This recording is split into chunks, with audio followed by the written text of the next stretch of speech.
start. Now, sir, honorable members will recall that the bill was introduced in the House of the People on the 2nd September 1953. It has had a long history and in one form or another it has been before the public since the end of 1949. In the statement of objects and reasons, the various stages through which the bill has passed since 1946 have been summarized, and I need not recapitulate on this occasion the circumstances in which the then Government of India took the decision in early 1946 to initiate an inquiry into the reform of our country law. I would remind honorable members that between 1946 and 1948, the entire field of company law was carefully reviewed by two distinguished company lawyers who were appointed to recommended the broad lines on which the present act should be revised.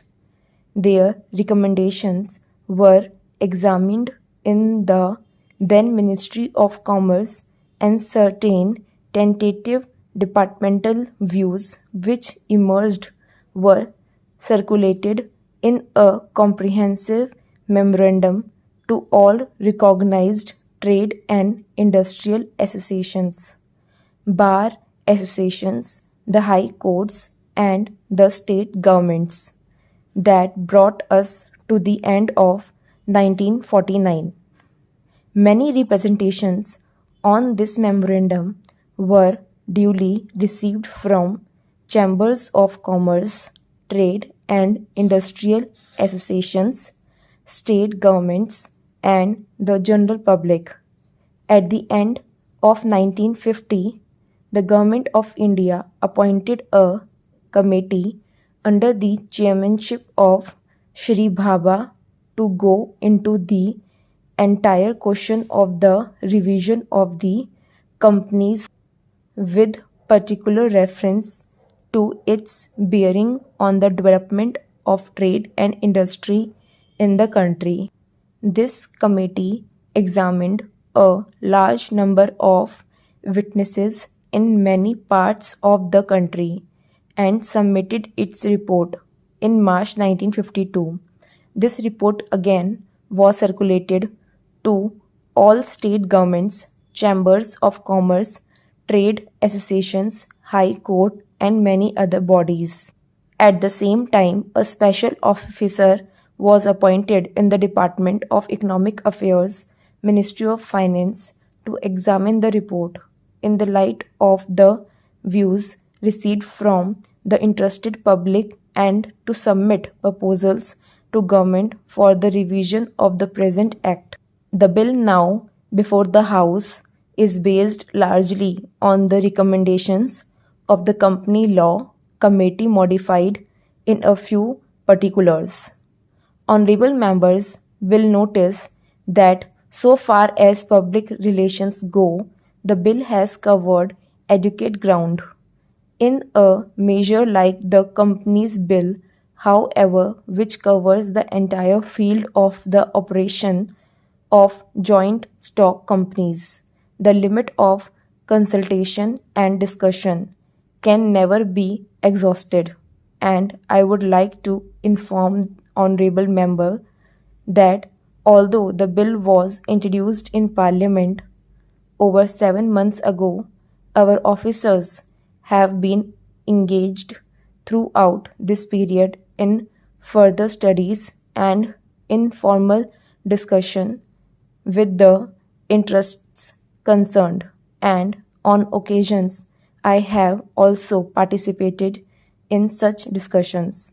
I have also given some further thought to some of the issues arising out of the bill, and I propose at the appropriate stage to bring before the select committee, and changes in the provisions of the bill which seem to me to be worthy of consideration in the light of this further examination.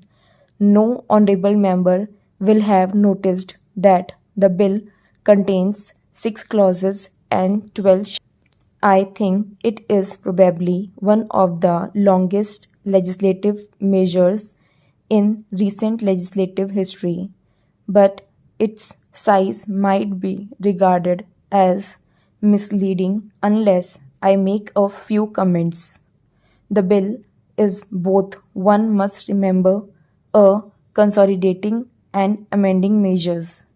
As mentioned in the statement of objects and reasons, this is the first opportunity which has occurred since 1923 for the consolidation of the Companies Act.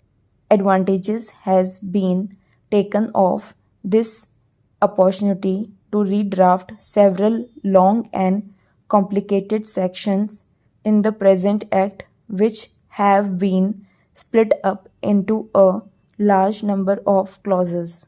This is the largest single factor accountable for the increase in the number of clauses in the bill.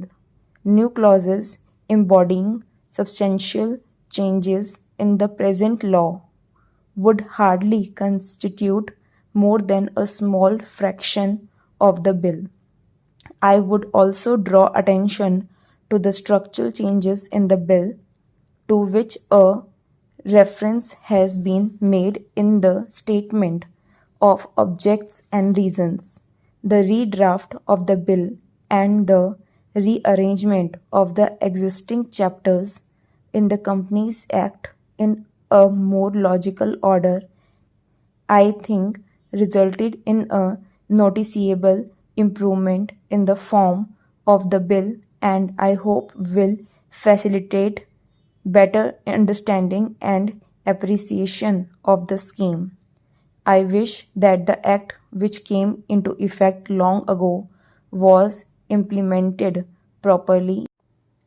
I know that the minister here is very earnest in implementing it, but unfortunately, his colleagues at the state level are disappointing him.